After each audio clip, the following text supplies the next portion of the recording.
In today's video, we're looking at the best of the very best, as I'm ranking the top 20 MVP seasons in NBA history. I'll be factoring in their overall impact, their statistical impact, how they were on the defensive end of the court, how they were as a leader, and how their team finished.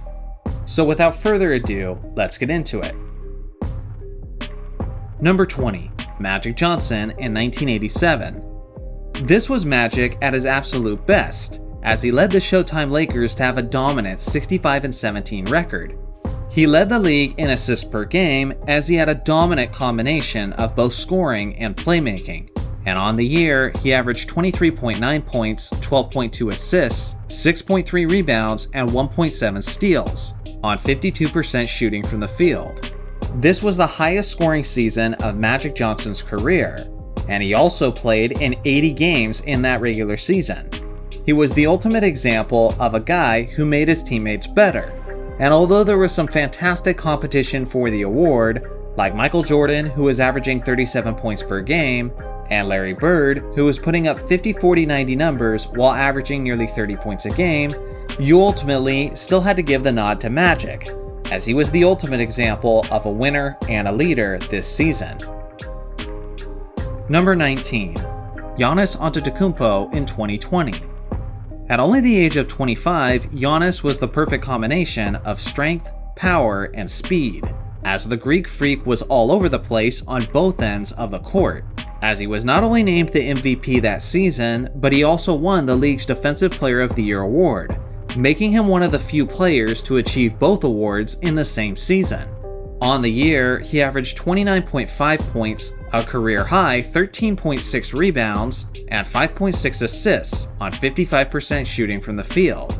In a pandemic-shortened season, he led his Milwaukee Bucks to a dominant 56-17 record. And thanks to his tremendous impact as a help defender, his Bucks were also the number 1 ranked defense that season. Number 18, LeBron James in 2009. This was an absolute stellar season from a 24-year-old James, as he played 81 of the 82 regular season games, and this was arguably his absolute peak form from an athletic perspective. Not only did he win the MVP, but he was second overall in the Defensive Player of the Year voting. Despite having just an average supporting cast, he led his Cleveland Cavaliers to a dominant 66-16 record, far exceeding their expectations. On the year, he averaged 28.4 points, 7.6 rebounds, 7.2 assists, and 1.7 steals, on 48.9% shooting. In my opinion, there was never a point where LeBron was more explosive than he was this season. Number 17, Michael Jordan in 1992. MJ himself is on record for saying that he believed this was his peak form in 1992, and who are we to question him, as he was the MVP and third overall in the Defensive Player of the Year voting. MJ led the league in scoring with 30.1 points per game, but he also chipped in 6.4 rebounds, 6.1 assists, and 2.3 steals, while shooting 52% from the field.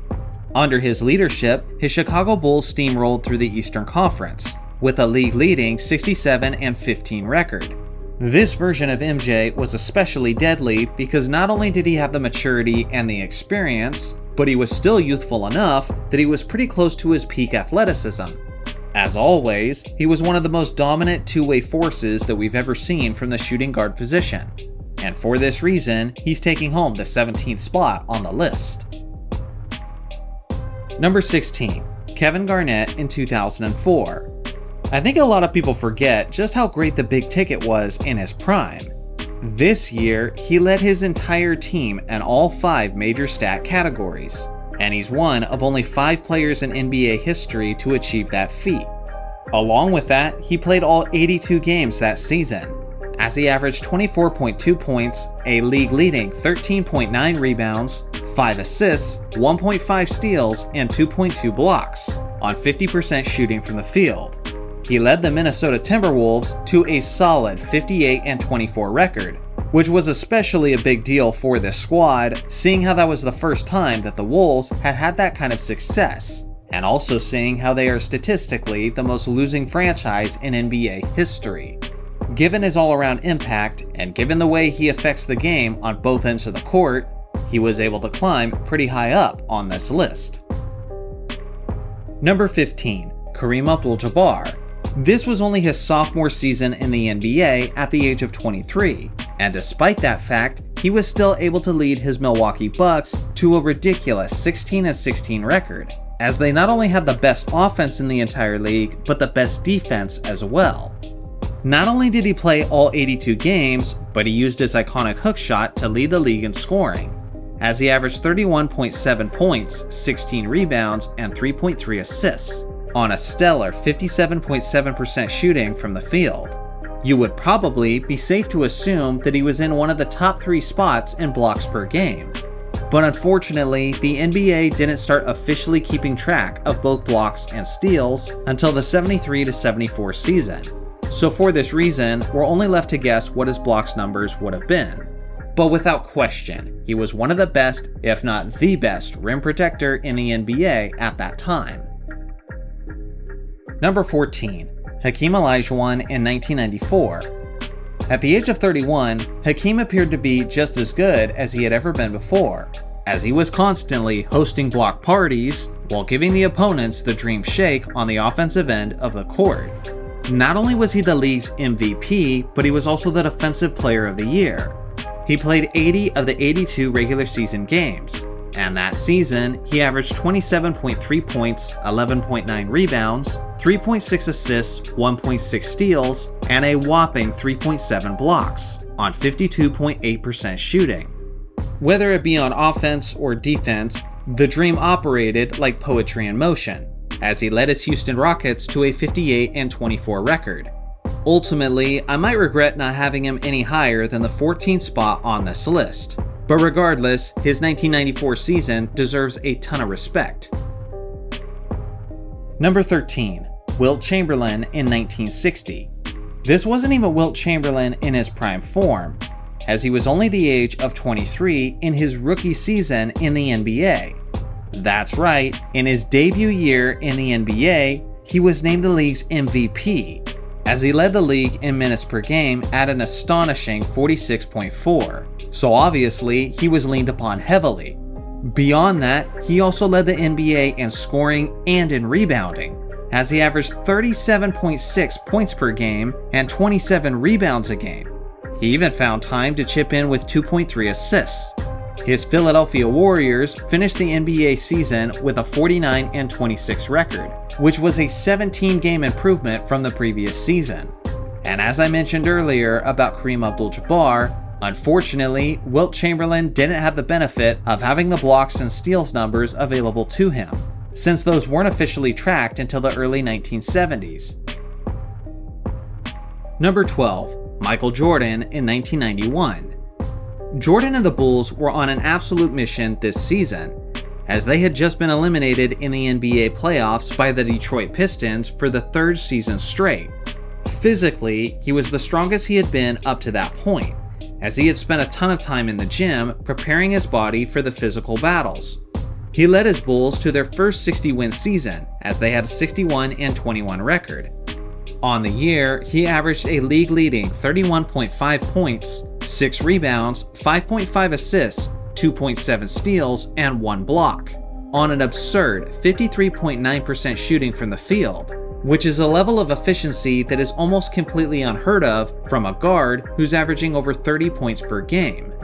Beyond that, I hadn't even got to his defensive play on the court, as he finished 7th overall in the Defensive Player of the Year voting. Also consider the fact that MJ was always available, as he played all 82 games that season, solidifying his fantastic ranking on this list. Number 11. Larry Bird in 1985. At this point in his career, Bird was doing just about everything out there on the court, as he led his Boston Celtics to a 63-19 record.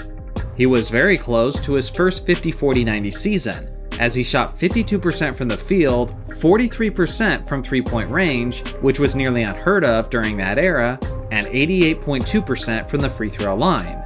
He also averaged a solid 28.7 points, 10.5 rebounds, which is amazing for a small forward, 6.6 assists, and 1.6 steals.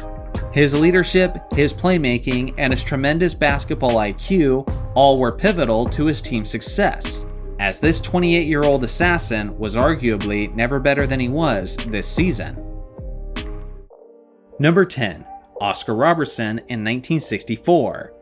This was a couple years after his famous triple-double season, but he was pretty darn close to averaging a triple-double yet again, as he averaged an amazing 31.4 points, a league-leading 11 assists, and 9.9 rebounds on 48.3% shooting.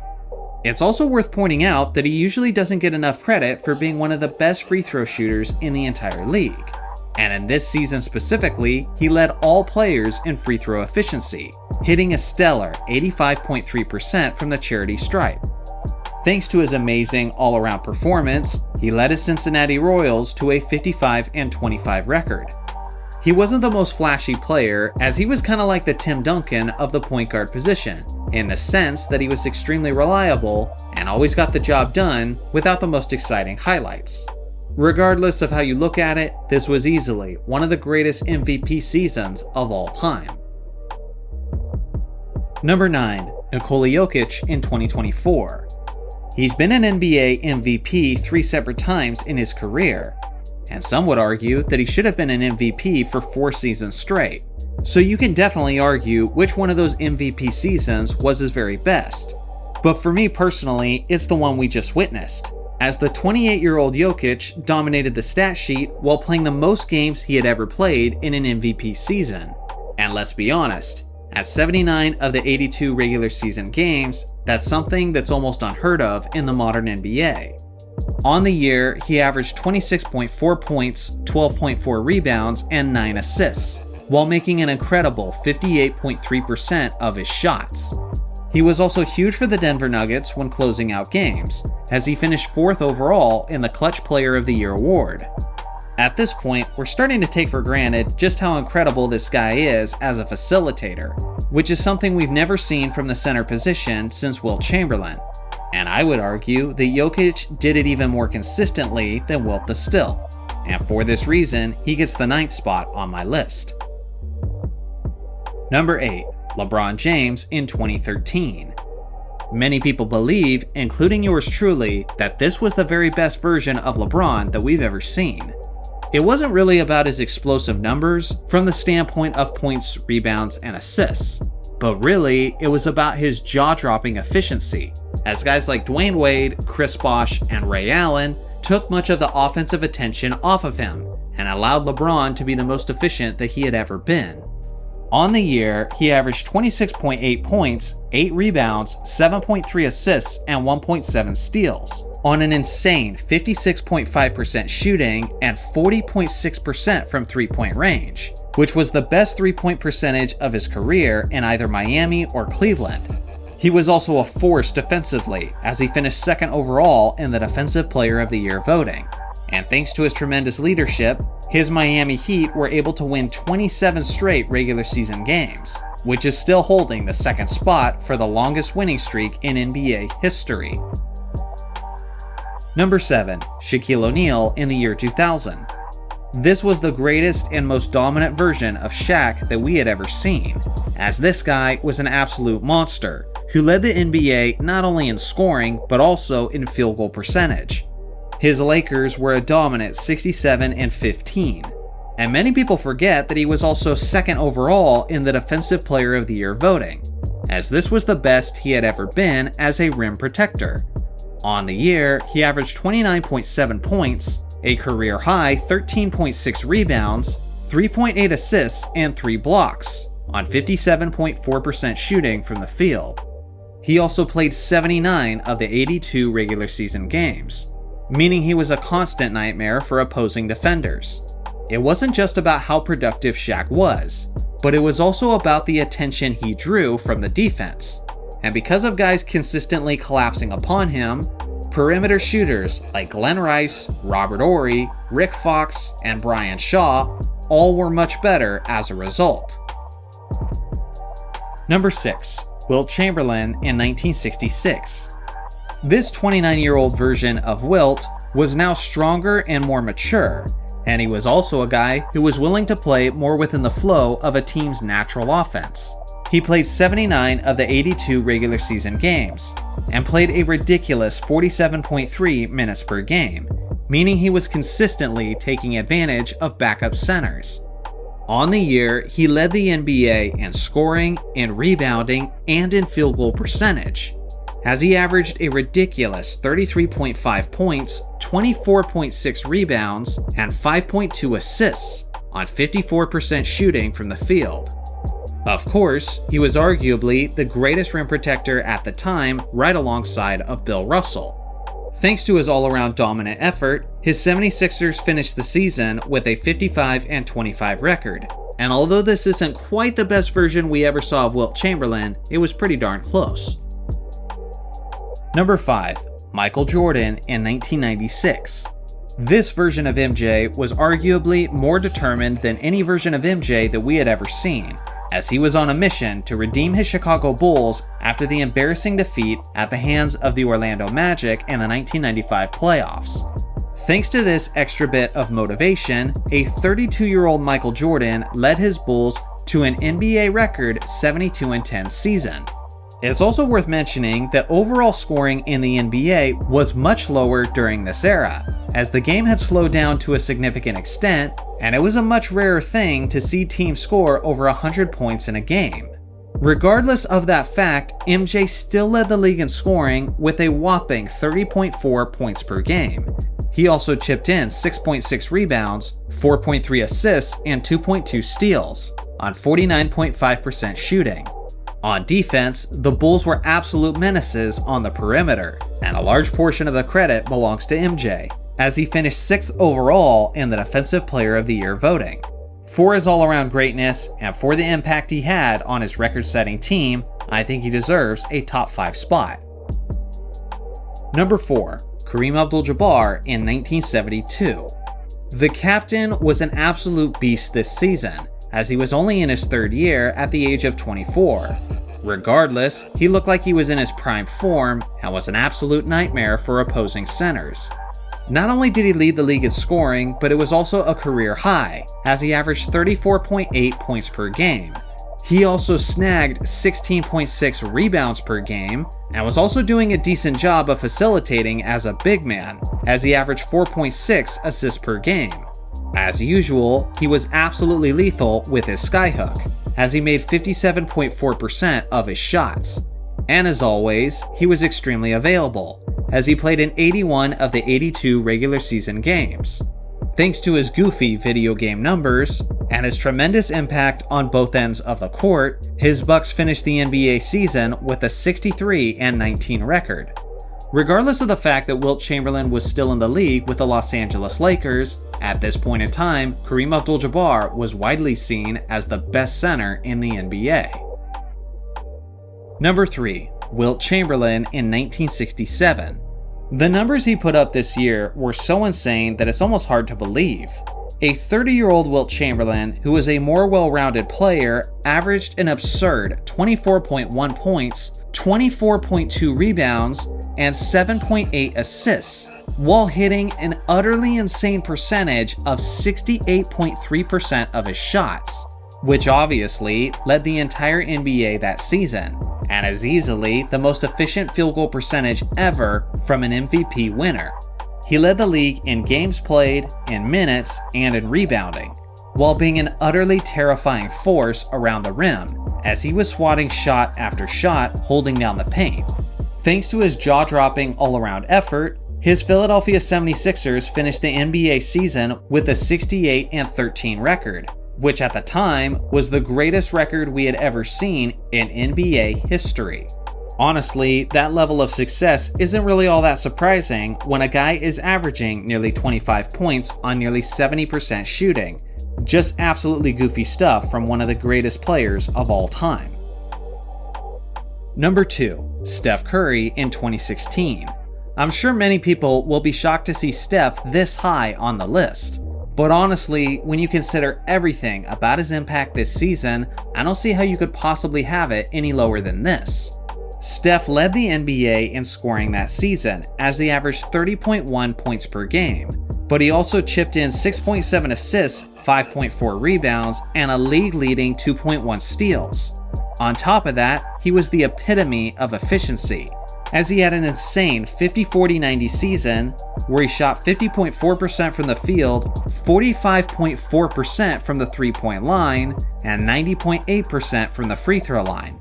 He also made an NBA record 402 three-pointers over the course of the season, and at that time in history, no one else had ever made over 300. Imagine making that many three-point shots while shooting 45.4% from the field. That's a recipe for being in the argument for the most deadly offensive season in NBA history. And this is all the stuff he did on an individual level. But he was also a leader and a floor spacer who created opportunities for his teammates that made them significantly better. And thanks to his impact, they finished that NBA season with a record-shattering 73-9 season. Honestly, I think there's an argument for putting Steph in the number 1 spot, but he just misses out in my opinion. Number 1. Michael Jordan in 1988. From an athletic standpoint, this was MJ at his very best, as he put up utterly ridiculous numbers. He played all 82 games that season. He led the NBA in minutes per game at 40.4, and he also averaged 35 points per game, 5.9 assists, 5.5 rebounds, 3.2 steals, and 1.6 blocks on 53.5% shooting. He was an absolute menace on defense, as he was getting plenty of steals and he was harassing players all over the court as a shot blocker. He was the MVP and the Defensive Player of the Year in the same season, but he was also the only player in NBA history to lead the league in scoring and be the Defensive Player of the Year in the same season. Thanks to this monstrous effort from the GOAT, his Bulls finished with a 50-32 record.